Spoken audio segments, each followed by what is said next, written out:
الحمد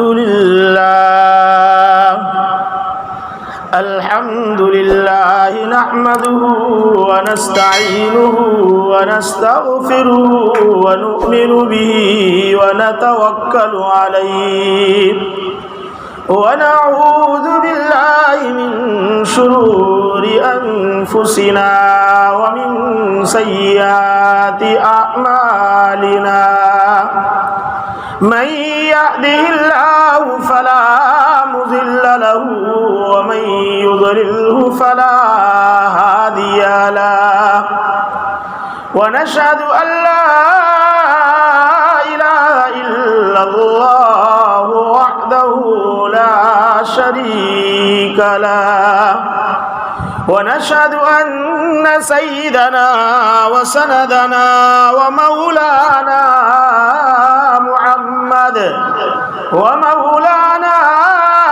محمدا عبده ورسوله أما بعد فأعوذ بالله من الشيطان الرجيم بسم الله الرحمن الرحيم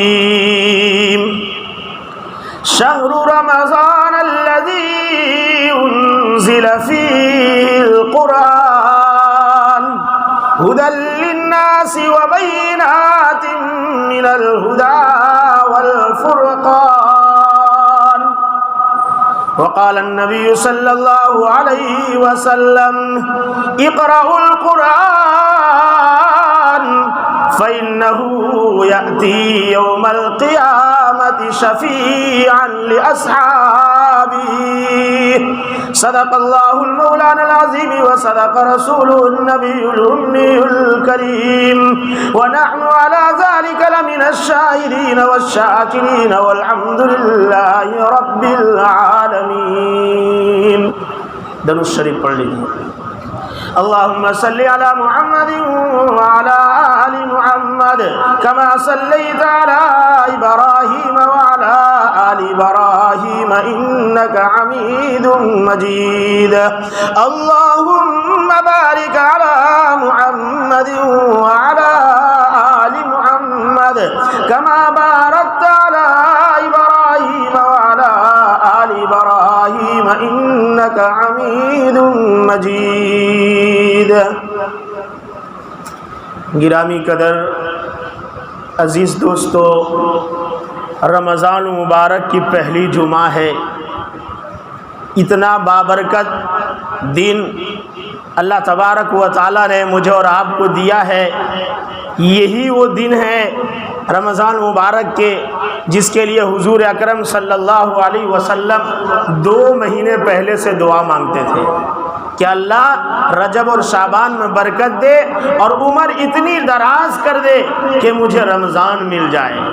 اللہ تبارک و تعالیٰ نے مجھے اور آپ کو یہ دن عطا فرمائے ہیں، اس کی قدردانی کی توفیق عطا فرما دو. رمضان مبارک کو جہاں روزہ رکھنا ہے،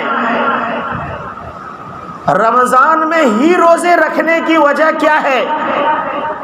ان وجہوں میں سے ایک وجہ یہ ہے کہ رمضان میں قرآن اترا ہے.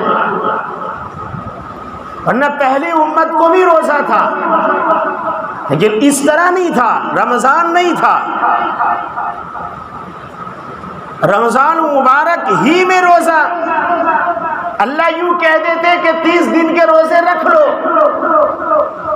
اختیار دے دیتے تو کوئی کبھی رکھتا کوئی کبھی رکھتا.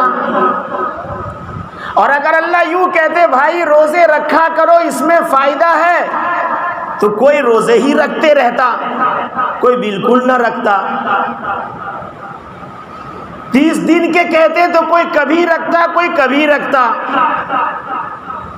تو جو اسلام کا ایک شعار ہے، اسلام کی نشانی اور علامت ہے، لوگوں کو پتہ نہیں چلتا.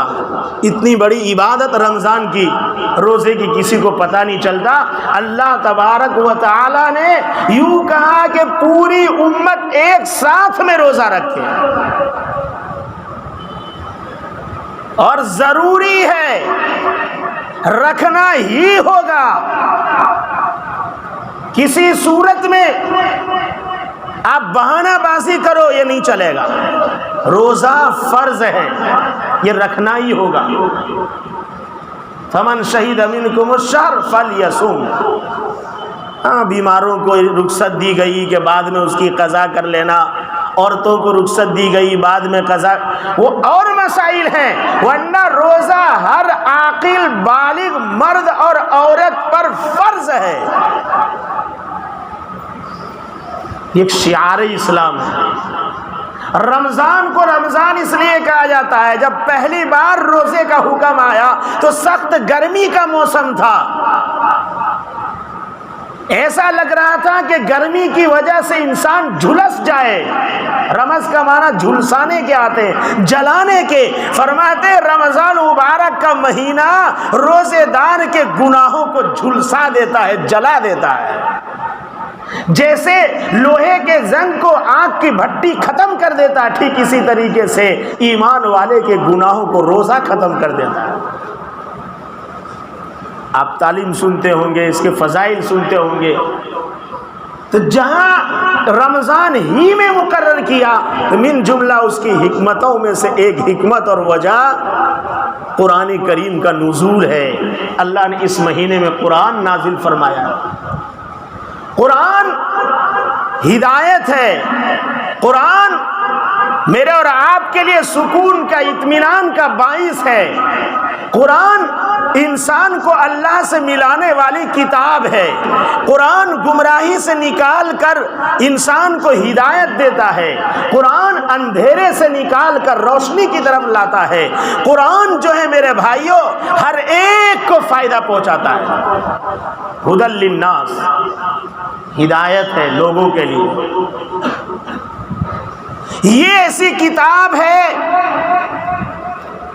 جس کا پڑھنا، سننا، دیکھنا، اس کو پکڑنا، اس کے ساتھ محبت رکھنا سب ثواب ہے. ایسی کتاب اس سے پہلے کسی امت کو نہیں دی گئی.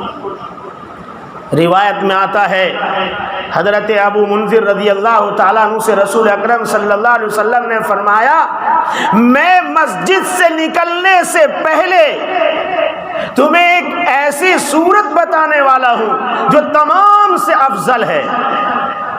حضور اکرم صلی اللہ علیہ وسلم نے ابو منذر رضی اللہ تعالیٰ عنہ کا ہاتھ پکڑ لیا، نکل رہے تھے. نبی کریم صلی اللہ علیہ وسلم سے پوچھا انہوں نے، یا رسول اللہ آپ مجھے ایک صورت بتانے والے تھے. نبی کریم صلی اللہ علیہ وسلم نے فرمایا وہ ہے سبع مثانی. 7 آیتیں ہیں جسے بار بار پڑھا جاتا ہے. دن میں 17 رکعت اگر فرض ہے تو 17 بار اس کو پڑھنا ضروری ہے. سنتیں تو الگ، اس کو بار بار پڑھا جاتا ہے. اس سے افضل کسی اور کو نہیں دیا گیا. وَلَقَدْ آتَيْنَاكَ سَبْعًا مِّنَ الْمَثَانِي وَالْقُرْآنِ الْعَظِيمِ. اللہ تبارک و تعالیٰ نے محمد مصطفیٰ صلی اللہ علیہ وسلم کے ذریعے مجھے اور آپ کو یہ قرآن دیا. فرمایا قرآن پڑھنے والا مومن ایسے ہی ہے جیسے اترجہ نارنگی موسمبی، اس میں خوشبو بھی ہے اور اس میں ٹیسٹ بھی ہے. جو مسلمان قرآن نہیں پڑھتا وہ کھجور کی طرح ہے، خوشبو کچھ نہیں ہے، صرف اس کے اندر ایک مزہ ہی مزہ ہے. میرے بھائیو قرآن پڑھو. قرآن پڑھتے وقت یہ محسوس کرو. حضرت ابو ہریرہ رضی اللہ تعالیٰ عنہ کی روایت ہے، نبی کریم صلی اللہ علیہ وسلم فرماتے ہیں کہ کسی چیز کی طرف ما اذن لشیء، کسی چیز کی طرف اللہ تبارک و تعالیٰ اس طرح متوجہ نہیں ہوتے جس طرح سے کہ ایک نبی کو اچھی آواز ملی ہو اور اچھی آواز کے ساتھ ساتھ وہ قرآن کریم کو جہرن پڑھتے ہوں. اللہ اس کی طرف متوجہ ہوتا ہے۔ اس لیے فرماتے ہیں جب قرآن کریم کی تلاوت کرو تو یہ سوچو کہ اللہ میری آواز کو سن رہا ہے، اللہ میری آواز کو سن رہا ہے۔ اس لیے کہ قرآن پڑھنے والے کو سلام مت کرو، وہ اللہ سے ہم کلام ہے۔ کہ قرآن پڑھ رہا ہے، اذان ہو رہی ہے تو قرآن کی تلاوت مت کر، قرآن کی تلاوت اذان سے افضل ہے، تو اس کو جاری رکھ، اس کو بند مت کر۔ قرآن پڑھ رہا ہے، کوئی آ کر سلام کرے تو اس کو جواب مت دے، اس لیے کہ تو اللہ سے بات کر رہا ہے۔ اتنا اونچا عمل ہے۔ نبی کریم صلی اللہ علیہ وسلم نے فرمایا من لم یتغن بالقرآن فلیس منا، جو قرآن کریم کو اچھے انداز سے، حسن صوت سے نہ پڑھے وہ میرا نہیں ہو سکتا۔ قرآن کو اچھے سے پڑھنا ہے، ٹائم لے کر آتے، 8:45 کی جماعت 9 بجے کھڑی کرنی ہے، 10 بجے ختم ہی ہو جانی چاہیے۔ آج حافظ صاحب نے بہت لوچے مارے، 10 منٹ زیادہ کر دیا۔ یہ سب قرآن سے عدم محبت کی دلیل ہے۔ قرآن سے محبت ہو تو اس کو سننا اچھا لگتا، اور حافظوں کو بھی چاہیے کہ قرآن کریم کو صاف صاف انداز میں پڑھے۔ تراویح پڑھے تو اچھے انداز میں پڑھے، اللہ اکبر، اب وہ پڑھے قرآن کو۔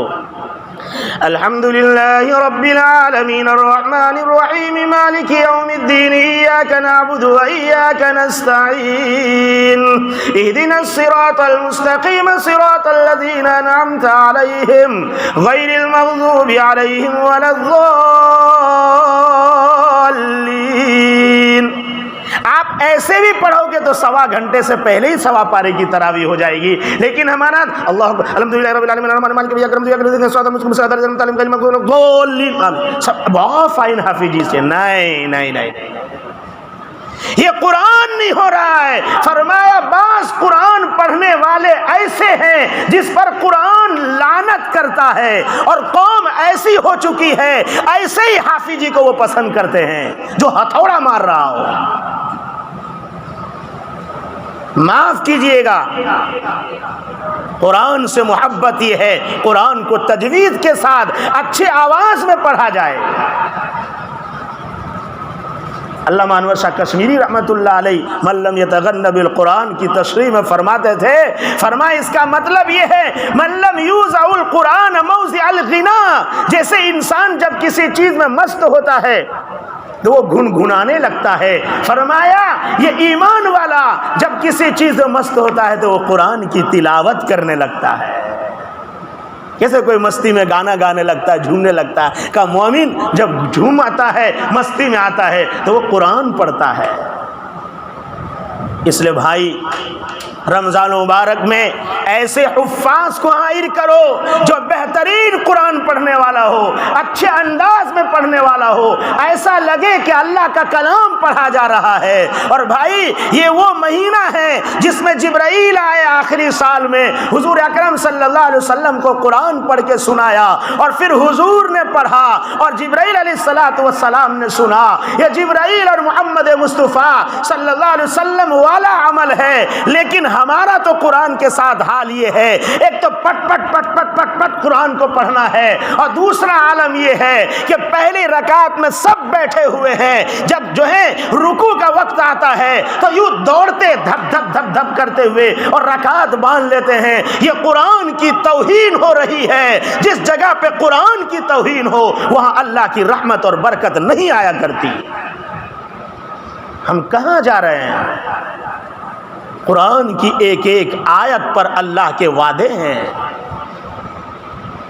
میرے بھائیو، میں نے خطبے میں روایت نقل کی، نبی کریم صلی اللہ علیہ وسلم فرماتے ہیں اقرأوا القرآن، قرآن پڑھا کرو، اقرأوا القرآن، قرآن پڑھا کرو فَإِنَّهُ يَأْتِي يَوْمَ الْقِيَامَةِ، یہ قرآن قیامت کے دن آئے گا شفیعاً لِأَصْحَابِهِ، اپنے پڑھنے والوں کی سفارشی بن کر۔ ایک جگہ نبی کریم صلی اللہ علیہ وسلم نے فرمایا کہ بھائی، ایک صحابی کہنے لگے، حضرت انس رضی اللہ تعالیٰ عنہ کی روایت ہے کہ ایک شخص کہتا ہے کہ مجھے قل هو اللہ سے محبت ہے۔ نبی کریم صلی اللہ علیہ وسلم نے فرمایا حبها ادخلک الجنہ، قل هو اللہ کی محبت تجھے جنت میں داخل کرا دے گی، صرف قل هو اللہ کی محبت۔ فرمایا قل هو اللہ ثلث قرآن ہے۔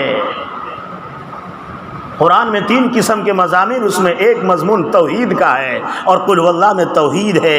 فرمایا کہ جو قل هو اللہ کو 3 بار پڑھے گا اللہ اس کو ایک قرآن کا اجر عطا فرمائے گا۔ میرے بھائیوں، بعض صحابی کا عمل یہ تھا کہ نماز کی ہر رکعت میں قل هو اللہ پڑھتے، الحمد شریف پڑھتے، دوسری سورت پڑھتے، پھر قل هو اللہ پڑھتے، اس کے بغیر رکوع ہی نہیں کرتے۔ حضرت معاویہ ابن معاویہ لیثی، اللہ کے رسول صلی اللہ علیہ وسلم تبوک کے سفر میں ہے، ان کا انتقال ہو رہا ہے، 800 کلومیٹر دور اللہ کے رسول ہے۔ جبریل علیہ الصلوۃ والسلام آئے، فرمایا معاویہ ابن معاویہ کا انتقال ہو گیا ہے اور آپ کو نماز جنازہ پڑھانی ہے۔ ارے میں تو تبوک میں ہوں، 800 کلومیٹر دور ہوں، یہ 14ویں صدی کا دور نہیں تھا کہ فلائٹ سے فوراً پہنچ جائیں گے، کیسے ہوگا؟ فرمایا آپ کو پڑھانا اور اللہ کا حکم ہے، اس کا انتظام اللہ کرے گا۔ اللہ تبارک و تعالی نے حکم دیا زمین کو، سارے بیچ کی جو خلائق جو تھی رکاوٹیں وہ سب ختم ہو گئی اور جنازہ اللہ کے رسول صلی اللہ علیہ وسلم کو سامنے 800 کلومیٹر دور دکھ رہا ہے۔ حضور اکرم صلی اللہ علیہ وسلم نے نماز جنازہ پڑھائی معاویہ ابن معاویہ لیثی کی۔ تحقیق کے بعد کہ اللہ ایسا کیوں حکم آیا اتنے دور سے نماز جنازہ، جبکہ ہم تعلیم میں سنتے ہیں، روایتوں میں آتا ہے رات کو صحابی کا انتقال ہوا ہے، جنت البقیع میں دفن کیا ہے، حضور صلی اللہ علیہ وسلم کو اطلاع نہیں دی ہے، تو 800 کلومیٹر دور کیوں؟ پتہ چلا یہ نماز میں ہمیشہ قل هو اللہ پڑھتے تھے اور ان کو قل هو اللہ سے بہت محبت تھی۔ میرے بھائی، اب یہاں مسئلہ کھڑا ہوا کہ غائبانہ نماز جنازہ پڑھی جا سکتی ہے یا نہیں۔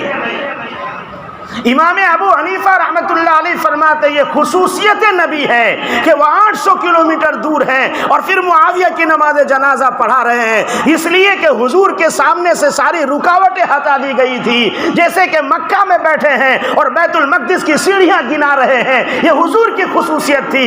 اسی طریقے سے نبی کی خصوصیت ہے، حضور اکرم صلی اللہ علیہ وسلم کو جنازہ نظر آ رہا ہے، لیکن امام شافعی رحمۃ اللہ علیہ فرماتے ہیں کہ نہیں، غائبانہ نماز جنازہ پڑھی جا سکتی ہے، اللہ کے رسول نے پڑھی تو ہے نا۔ اس لیے کہتا ہوں علماء سے رابطہ رکھو، علماء سے تعلق قائم کرو۔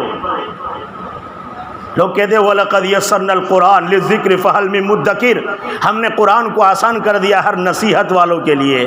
ہاں، نصیحت کی باتیں آسان ہیں، مسائل کی باتیں نہیں۔ نصیحت کی باتیں آپ سمجھیں گے لیکن مسائل کی نہیں۔ خود نبی کریم صلی اللہ علیہ وسلم ایک موقع پر فرما رہے ہیں، آقا صلی اللہ علیہ وسلم نے فرمایا لا صلاۃ لمن لم یقرأ بفاتحۃ الکتاب، جس نے سورہ فاتحہ نہیں پڑھی اس کی نماز نہیں ہوئی۔ کچھ لوگوں کو صرف اتنا ہی معلوم ہے تو اچھلنے لگتے ہیں، بولے آج معلوم ہوا تجھے 50 سال کی عمر ہے تو 50 سال کی نماز کی قضا کر، پہلے بعد میں بحث کرنا میرے ساتھ۔ 50 سال تو نے بغیر سورہ فاتحہ کے نماز پڑھی، اس کی قضا کر۔ مولانا ایسا ہے کیا؟ اتنا ہی معلوم اس کو۔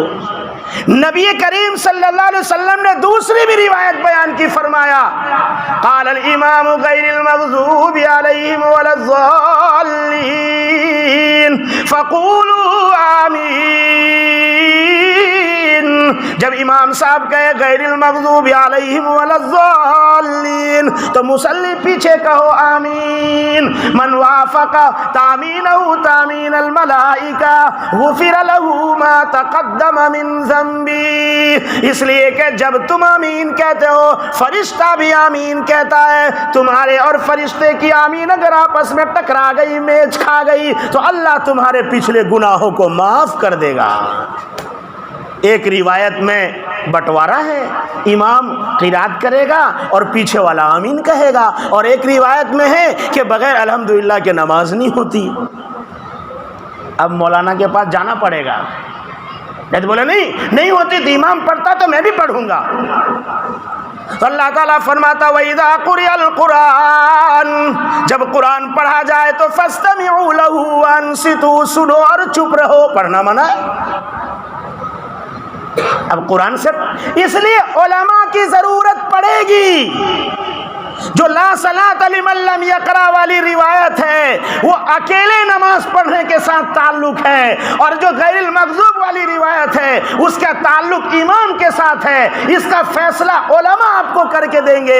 آج امت کی یہ بھی گمراہی ہے, وہ سمجھتا ہے انٹرنیٹ کی دنیا سے میں بڑا عالم بن گیا, میں مفتی بن گیا, مجھے کسی کی کیا ضرورت ہے. ارے تیرے گھر بیماری مصیبت آئی ہے, ٹائیفائڈ ملیریا جو ہے بلیک ٹیومر آیا ہے, بغیر ڈاکٹر کے مشورے کے تو ایک گولی نہیں کھاتا کہ کتنی فیل ہو جائے گی. شریعت کو تو نے اتنا سستا سمجھا ہے, من چاہے جس سے چاہے, جس نے چاہا جس طرح چاہا شریعت کو بیان کر دیا. نہیں, شریعت کے لیے بھی ڈگری کی ضرورت پڑے گی, اس کے بغیر شریعت بیان نہیں کر سکتے آپ. شریعت کسی کی جاگیر نہیں ہے, یہ قرآن ہے. قرآن سے محبت کیجئے. تو میرے بھائیوں, نبی کریم صلی اللہ علیہ وسلم کی روایت سنا کر بات ختم کرتا ہوں. قرآن سے محبت پیدا کیجیے, اور جو حافظ صاحب پڑھاتے ہیں ان سے بھی محبت رکھیے. حافظ صاحب نے آپ لوگوں کے ساتھ کوئی ڈیل نہیں کیا ہوگا کہ میں تراویح پڑھاؤں گا تو 20,000 دینا پڑے گا, ایسا کوئی ڈیل نہیں ہے. لیکن آپ سب کی امت کی ذمہ داری ہے علماء کی خدمت کرے. اس دور کی ایک سازش ہے, سازش. حفاظ کو ہدیہ نہ دو, جو بولتے ہیں اس کو کہو کہ تو حافظ بن اور تو پڑھا. تیرے بچے کو یونیورسٹی میں رکھے گا اور حفاظ کو ہدیہ دینے سے منع کرے گا, تو یہ مصلی پہ کل کون آئے گا؟ مصلی کون سنبھالے گا؟ یہ سازش ہے قرآن مٹانے کی. ان سے محبت کرو, قرآن سے بھی کرو اور صاحب قرآن سے بھی کرو, اس لیے کہ یہ وہ حافظ قرآن ہے. اللہ قیامت میں اس سے کہنے والا ہے اقرا ورتقی ورتل کما کنت ترتل, پڑھتا جا چڑھتا جا, پڑھتا جا چڑھتا جا, جہاں آخری آیت ہوگی وہ تیری آخری منزل ہوگی. اللہ اس سے کہے گا حافظ صاحب تیرے خاندان کے 10 وہ لوگ جس پر جہنم واجب اس کو جنت میں لے کر چلا جا. یہ وہ حافظ قرآن ہے. اللہ کہے گا کہ اس کے باپ کو دنیا سے 10 گنا بڑا تاج پہنایا جائے. آج اس حافظوں کے لیے ہماری زبان غلط چلتی ہے, ہم غلط بولتے ہیں. انہوں نے آپ سے کوئی ڈیل نہیں کی ہے, اجرت نہیں مانگی ہے. اجرت کہتے اس کو ہے جہاں مزدوری طے ہوئی ہو. امت کی ذمہ داری ہے حفاظ کی خدمت کرے, علماء کی خدمت کرے, ان کے ساتھ محبت رکھے اور محبت کے ساتھ قرآن کریم کو رکعت باندھ کر سنے. میرے بھائی, نبی کریم صلی اللہ علیہ وسلم کی ایک روایت کا وعدہ کیا سنا کر ختم کرتا ہوں. حضرت ابو ہریرہ رضی اللہ تعالیٰ عنہ فرماتے ہیں نبی کریم صلی اللہ علیہ وسلم نے صدقہ فطر کے کھجور پر مجھے نگہبان بنایا. بہت سارے کھجور تھے, کہا تم اس کی نگرانی کرو. نگرانی میں تھے. رات کو ایک شخص آیا اور اس میں سے بھرنے لگا. حضرت ابو ہریرہ نے پکڑ لیا, فرمایا کہ بھائی تم چوری کر رہے ہو, کہ میرے بیوی بچے ہیں, مجبوری ہے, تم مجھے چھوڑ دو. ان کو رحم آ گیا, چھوڑ دیا. صبح نبی کریم صلی اللہ علیہ وسلم نے فرمایا تمہارے چور کا کیا ہوا؟ فرمایا یا رسول اللہ اس نے ایسی ایسی مجبوری بیان کی, میں نے چھوڑ دیا. اللہ کے رسول نے فرمایا کل پھر آئے گا وہ. ارے پھر آئے گا. حضور نے کہا ہے تو یقین تھا، صحیح میں آیا۔ دوسرے دن پھر پکڑا، پھر وہی مجبوری بیان کرنے لگا، پھر چھوڑ دیا۔ نبی کریم صلی اللہ علیہ وسلم نے فرمایا کہ تیرے چور کا کیا ہوا؟ فرمایا یا رسول اللہ اس نے ایسی ایسی مجبوری بیان کی، میں نے چھوڑ دیا۔ تیسرے دن اللہ کے رسول فرماتے پھر آئے گا، تو پھر آیا تیسرے دن۔ جب تیسرے دن پکڑا، حضرت ابو ہریرہ فرماتے ہیں مجھ سے کہنے لگا کہ میں تم کو ایک آیت سکھلا دیتا ہوں، جب تم اس کو پڑھ لو گے تمہاری حفاظت ہوا کرے گی۔